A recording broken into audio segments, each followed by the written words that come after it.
नमस्कार दोस्तों। प्राचीन काल से ही भारत में सोने को उपयोग किया जाता रहा है।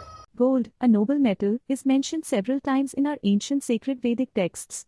Hiranya is a Sanskrit term used in reference to gold. सोने का जो प्योरिटी है यानी शुद्धता कैरेट से नापते हैं। लोग सोने को गहने, सिक्के आदि के रूप में उपयोग करते हैं। आपने ध्यान दिया होगा, बाकी धातुओं की तुलना में सोने में जंग नहीं लगती। इसका पीछे का कारण क्या है, आइए इस वीडियो के माध्यम से जानते हैं।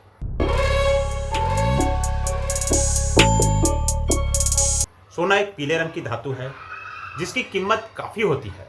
हम सब जानते हैं कि प्राचीन काल से ही सिक्के बनाने में, गहने बनाने में और धन के रूप में संग्रह करने के लिए सोने को उपयोग किया जाता रहा है। मतलब आज भी अगर आपको अमीर बनना है तो सोने का संग्रह लोग करते हैं, अमीर लोग। उसी प्रकार प्राचीन काल में भी सोने का संग्रह करके लोग धन संग्रह करते थे। भारत को सोने की चिड़िया के नाम से भी जाना जाता था। सोना और कॉपर दो ऐसी धातु है जिसे बहुत पहले खोजी गई थी। सोने के कुछ अवशेष मोहनजोदड़ो और हड़प्पा काल में भी मिले थे। मोहनजोदड़ो और हड़प्पा बहुत प्राचीन सभ्यता है, वहां भी सोने के अवशेष मिले थे, जिससे पता चलता है कि सोने का उपयोग भारतवर्ष में बहुत प्राचीन काल से होता रहा है।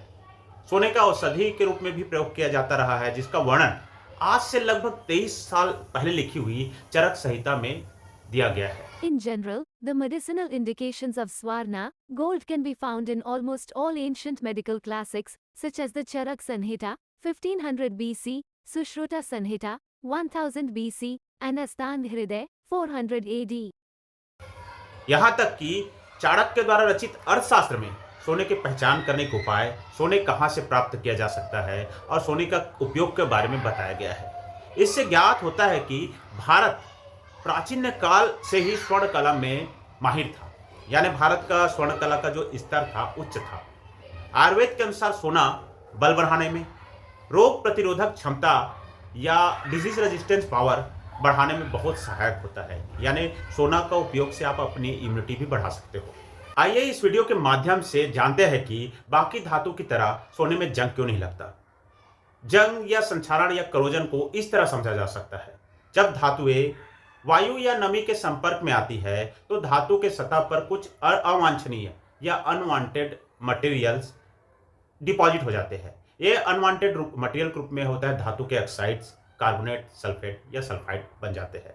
सीधे शब्द में कहूं तो यदि मेटल या धातु ऑक्सीजन के कांटेक्ट में आते हैं तो मेटल के ऑक्साइड बनते हैं, कार्बन के कांटेक्ट में आते हैं तो मेटल के कार्बोनेट, सल्फर के कांटेक्ट में आते हैं तो सल्फेट या सल्फाइड बनते हैं। और इन सभी जो लेयर पे जब बनते हैं तो इसको करोजन या संक्षारण कहते हैं। जैसे लोहे का जंग लगना, चांदी का काला पड़ना, कॉपर और पीतल के सतह पर हरे रंग का परत बनना, ये सभी करोजन के उदाहरण है। आपने पीरियाडिक टेबल देखा होगा या आवर्त सारणी। पीरियाडिक टेबल में जो सोने का पोजीशन है वो नोबल मेटल का है। सोना रासायनिक रूप से निष्क्रिय है और बहुत ज़्यादा एडवर्स कंडीशन में भी सोने पर जंग नहीं लगता। इसलिए है क्योंकि सोना वातावरण में जो मौजूद ऑक्सीजन के साथ डायरेक्ट रिएक्शन नहीं करता और जिससे सोना में करोजन नहीं होता।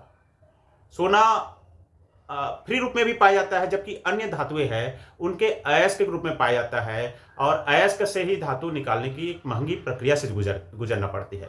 जबकि सोना के केस में हमारे देश में या अन्य देशों में भी कई ऐसे नदी भी है जहां सोना फ्री फॉर्म में पाया जाता है। यदि सोना 24 कैरेट का है मतलब सोना 99.9% प्योर है। यदि सोना 18 कैरेट का है तो सोना 75% प्योर है। यदि सोना 14 कैरेट का है, 14 कैरेट का है तो 58% शुद्ध है। यदि सोना 10 कैरेट का है तो 41.7% सोना शुद्ध होगा। अब जो अशुद्धियां होती है उस रूप में सोने में तांबा, निकिल, लोहा इत्यादि मौजूद होता है, जिसके वजह से उसका कैरेट कम होता जाता है, यानी सोना में अशुद्धता बढ़ती जाती है। आशा करता हूं कि वीडियो अच्छा लगा होगा। इसी प्रकार के इंफॉर्मेटिव वीडियो पाने के लिए चैनल को सब्सक्राइब करें। जय हिंद, जय भारत।